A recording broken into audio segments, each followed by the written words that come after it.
This episode of the Quest for Quality podcast is brought to you by Thrive Market. Thrive Market is on a mission to make healthy living easy and affordable for everyone. To receive a special discount code for 15% off of your first order, email Tim at inboundpodcasting.com. Welcome to the Quest for Quality podcast with keynote speaker Joe Higgins. In terms of Quest for Quality, this is really about living a quality life, having a quality career. If you always aim for quality in your life, you will almost always find success at some point in the longer term. For decades, Joe has shared his quest for quality message with thousands of business professionals across the country.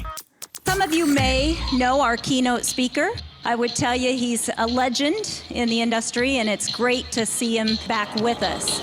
I've had the privilege and honor introducing some very famous speakers to you. They were all great speakers and showed you how a winning attitude brings success. But our next speaker is even better. Joe Higgins has walked in our shoes. Joe's the only speaker in our history that we've invited to talk to us 2 years in a row. The Quest for Quality podcast presents a universal message under the umbrella of 4 areas of Joe's unprecedented experience and expertise. Leadership, building healthy teams, customer service, understanding the American economy. I'm trying to let people get that message that it's taken me 40 years to learn. I've had a lot of experience. I've gone through major levels of an organization, have trained and worked with and supervised thousands of people over my career and created leaders at the Whirlpool Corporation today that are running the company. So hopefully what I bring here in this thing is allowing people to live a better life and a better quality of life. Welcome back to the Quest for Quality with Joe podcast. I'm Tim Edwards from the Inbound Podcasting Network, and today we're putting the wraps on Joe's series on the current state and future of the American economy. We have covered topics such as the health of the GDP, the housing market, the differences between the unemployment rate and the real unemployment rate. We've also discussed some of the myths surrounding our national debt, the new American Industrial Revolution, and a lot more. If you have not had a chance to listen to episodes 2 through 4, we recommend you do so. Of course, there is much, much more to discuss on this topic, and we will be producing additional podcasts on the American economy as time marches on. But one thing we haven't covered yet, Joe, is the impact technology has on the U.S. economy. Well, let me take you back to just to reiterate some things I said in the last podcast. I talked about manufacturing, jobs coming back to America as being a huge sector, and that's phase 1 of the American Industrial Revolution. Jobs coming back to America, manufacturing. Phase 2 was energy. So those are 2 giant sectors in the American economy. Technology is the third wave. So phase 1, phase 2, this is phase 3. And as I look out 10 years from now, between now and 2025, technology is going to have a massive impact on where we're at, because this is gigantic. Let's talk about what's happening.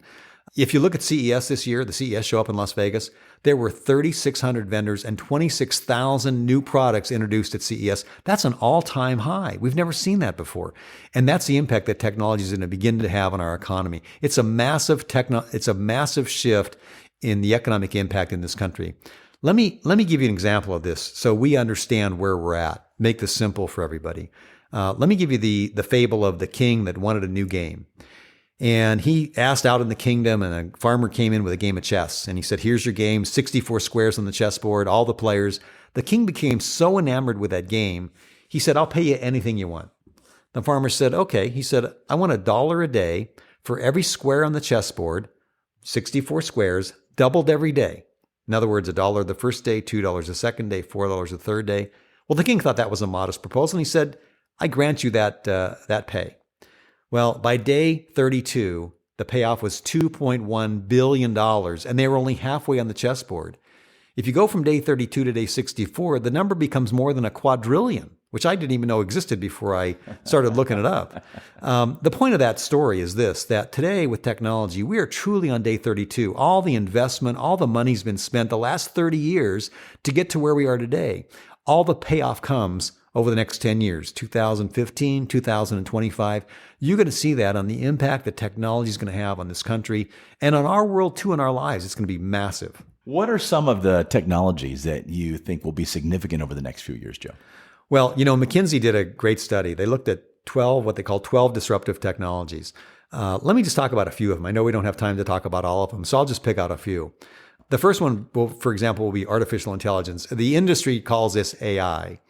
Back in 1995 or so, about 20 years ago, there were about 17,000 people working in artificial intelligence. Today, the number is more like 2.3 million people. And we recognize today that there are about 40,000 jobs in this area that are gone unfulfilled because we don't have workers with education to take this spot. But AI is a huge change. It's like a $6 billion impact to global GDP. And because America is a rich country, and because we buy we buy technology more than other countries around the world, this will impact us in a greater way. So when you look out in terms of technology and the changes that are coming, artificial intelligence is a big one. Let me ask you, Tim, did you see the movie Her by chance? I haven't yet, but I'm very interested in seeing that. Well, yeah. Let me tell you what it's about. It's about a guy who buys an artificial intelligence on his phone, where he interacts with the person. It was Joaquin Phoenix was the lead in the role, and the person that played the artificial intelligence was just on the phone was Scarlett Johansson. And he interacts with this intelligence. He talks to her. He goes on dates with her. He gets to know her. He even takes her on vacation with him. And they have this relationship. Well, part way in the movie, about towards the end of the movie, and it's a romance, right? A romance with Siri? Is it kind of like the same thing? Kind of like Siri or Cortana or Google Now, any of those. That's artificial intelligence. Towards the end of the movie, he asks her, he says, honey, how many other men there are in your life, thinking that she might have one or two around the world? It's when she says 5.5 million that he thinks, well, this isn't going to work, and he breaks up with her and they move on. But the point of that is that we're making huge strides in AI today. And movies, as we know, can be predictive. We know that they can take us places we don't always think we'll go.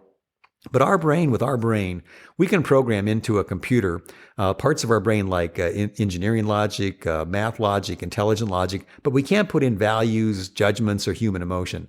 And because we can't do that, AI can only advance so far at this point. But that movie was clearly one that indicated that artificial intelligence can and probably will someday be able to learn human emotion, values, and judgments. And when you do that, it changes everything. Let me tell you where we are today. There's a company called Deep Knowledge Ventures out of Hong Kong, and they put a artificial intelligence on their board of directors with a full voting share all of 2014. And they loved it. They said it was an experiment, but they loved it and they're going to continue to do it. So in the future, as we look out with AI, we can see a day where board of directors are being maybe not run by AI, but certainly being a part of any board of directors around America. AI is advancing very rapidly. As a matter of fact, recently Elon Musk and Stephen Hawking, the greatest physicist in the world, they've put out warnings about how fast it's advancing. I mean, you see it as Siri and Cortana, like I said, but it is way beyond that.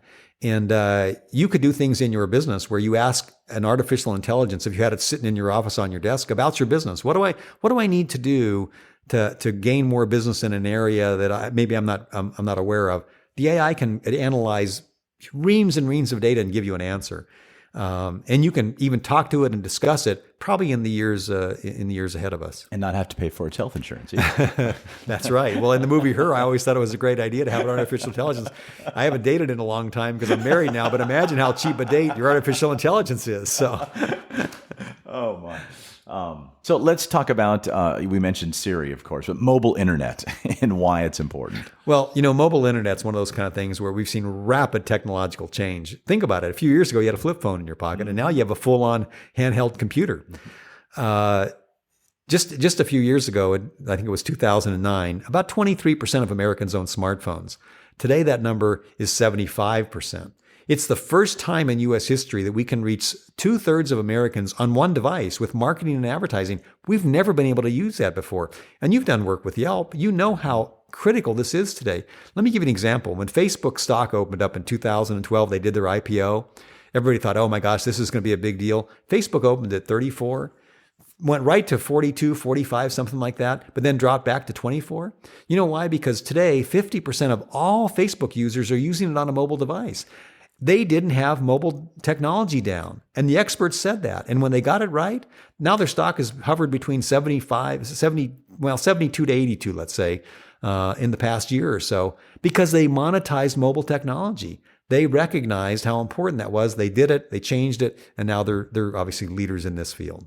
So we talked about robotics a moment ago, how that was a little bit different from artificial intelligence. But advanced robotics how is it making its largest impact? Well, let me tell you about Google. Google has bought 8 companies that are in the robotics business. We don't really know what they're doing. It was purchased by their super secret division, Google X. We're not supposed to know what they are, but there's 8 of them, and I can't name them for you right now. But we know that Google has brought this very diverse group of companies because they have very broad ambitions in the robotics area. Right now I think there's a product on the market called the Ramba that cleans your floors. Google's not even looking at that. They have these weird characters that we think can be used in war or for police work, maybe in construction or whatever. They have very humanoid looking robots. This area is changing dramatically as we speak. I mean, up in Northern California at a hardware store called, it's a Lowe's store. It's Osh Orchard Supply hardware store that they bought up there. They have a 5-foot tall robot with an artificial intelligence that you can walk up to, ask a question. It can walk you to a certain part in the store, tell you what's there, like LED lighting. It'll walk you to LED lighting. You can ask it questions. It'll interact with you, tell you about the lighting. And if you're not satisfied, it can call somebody over to help you from a human perspective. So that's a huge gain. But up at CES, they introduced a robot called RoboBase Personal Robot, $1,500. And this robot, for example, can do this. Let's say you're on your way home and you get pulled in your driveway. The robot can open your door, turn on your lights, turn on the air conditioner heat wherever you need it. It can even preheat your oven. It can tell you what's in your refrigerator, what's in your pantry, and can make suggestions on what you could cook for dinner that night. It can patrol your house. It can watch your dog. It can read bedtime stories to your kids. It can keep your diary. It can manage your calendar. It has face recognition. It could take pictures at parties for you. And at this point, But this is an actual robot. This is not a software like a smart house or anything. This is a robot. Walking around, interacting robot. With a face on it. And you can even put whatever face you want on it. Well, I think the marriage rate is going to decline. But you hear where we're going with this. And this is $1,500. Introduced at CES. It's available now. And there are other iterations of this. But this is how far we've come. So you take robotics and you take AI, and then you also take the fact that you can update this robot with software to make it better at any time you want. As it improves, you can see that this is a whole different world we have today. This is R2-D2 all over again. I can finally have my robot from 1977. That's right. Or maybe Rosie from the Jetsons back in the 60s. Thanks, Joe. Okay, hopefully you enjoyed and maybe even learned a little bit regarding the current state and future of the American economy, according to Joe Higgins. But most importantly, hopefully you're feeling a little more positive about it. And that is exactly the message that Joe brings to your company or organization as he travels around the country as a keynote speaker on this very topic, along with a few others: building high-performance cultures, building healthy teams, superior customer service, and one of Joe's most popular presentations and the subject of our next series, leadership. If you'd like to invite Joe to come on out and speak to your team, just visit q4qwithjoe.com. That's the letter Q, the number 4, the letter Q with Joe.com. Click the Request Joe button, fill out the form, and Joe will get right back with you. We'd also love to play your question or comment for Joe right here on the podcast. We make it very easy for you. Just pick up your phone and record a voice memo, and then you can email it directly to me at tim@inboundpodcasting.com. Or you can even give us a call and leave a message at 888-983-5020, extension number 2. Again, all feedback is welcome. Finally, please don't forget to subscribe to the podcast. It is an absolutely free podcast, and we will make sure that you don't miss a single episode if you subscribe.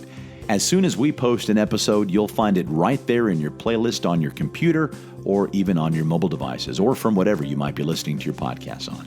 Thanks again for listening in. We'll catch you next time as Joe opens up a rather lengthy series on leadership right here in the Quest for Quality with Joe podcast.